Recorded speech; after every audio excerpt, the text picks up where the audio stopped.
د خپل ښځې په سر دی پښتون 15 مړي وکړه او ډي پی او صاحب راغلی غاړه مله ورکړه شاباسي هم ورله ورکړه ورته ویل چې ویل ډن د نرتوب کار دې کړی او د پښتو کار دې کړی دی آخر کار دې سړي داسې څه کارنامه کړې ده چې 15 مړي هم وکړه د جیل په ځای باندې ډي پی او صاحب رالیدلی غاړه ورکړه او خوشحالي ورته وکړه او ډېر زیات شاباسي ورله ورکړو نو داسې څه وجه ده د دې کس نوم دی رفیع پټان د سوات سره تعلق ساتي او د شپې وخت کې د دې ښځه بیماره شوه د ډیلیوري کیس یو د شپې چې کله دا روان و دیونه هسپتال ډېر زیات جدا فاصله کې و هلته کې په لاره باندې دوی ته ډاکوان راووته د دې سره په دغه ټایم کې 1,40,000 روپۍ وې ډاکوان ورته ویل چې څه شی در سره یې موږ ته راکړئ ده ورته ویل چې ګوره د الله خاطر وکړئ ما سره مې خپله ښځه را سره ده او دې ته دغه شانته کې مسله ده ډاکټر ته بوزم هسپتال ته رسوم دغه شپه ډاکوان ورته ویل چې نه چې سم در سره یې موږ راکړو موږ ښه په آرام سره او په تسلۍ سره ستاسو تلاشي اخلو چې څه در سره موږ به ټول موږ ته راکړي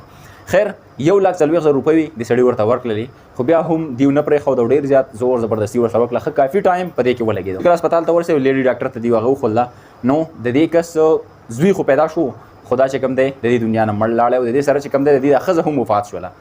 ډاکټر صاحب ورته ویل چې خفه نه شي خو تا ډېر زیات ټایم په راوړلو کې واغستو او چې کله دا رسوله نو دې دلته کې حساب بیا ورکړی و موږ نه ستا ښځه بچ کړه او نه هم ستا دا بچی بچ کړو د رفیع پټان د دغه پښتون د خپو نه ځمکه وتښتېدله او مکمل طور دنیا پې قیامت شوله دغه ځینې خپل بچی او خپله ښځې په ځای باندې پرېښود او سیده رالی هماغه ځای ته په کوم ځای کې چې دغه ډاکوان موجود د شپې ډېر زیات لیټ ټایم دی او د خپل ملګري نه ورسره داسې اوزار هم راواغسته ویلې دا نوم نشم ځکه چې دلته کې بیا مسله جوړېږي فیسبوک سایډ نه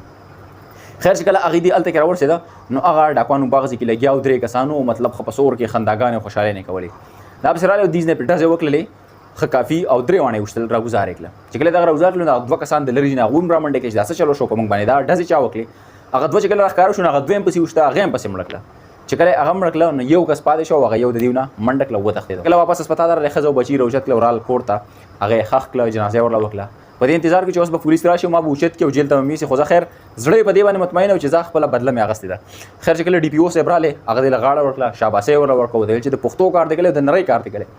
او دا کیس موږ داسې کوو کوم 15 کسان چې تا وشتلي دي نو دا موږ په خپل ځان باندې راوړل چې موږ غله وشتل او د دې دنیا هم رخصت کړه دا کهاني اوس ریل کې حقیقت لري او که نه دا ورته د سوات خلک په کمنټ کې ووایي خو یو کس را سره دغه واقعه شریک کړه ما چې تاسو سره شریک کړم د پښتون کارنامه خپله رایه را سره کمنټ کې شامله کړئ انشاءالله ملاویږو د ویډیو کې تر هغه د مال راکړئ اجازت د الله په امان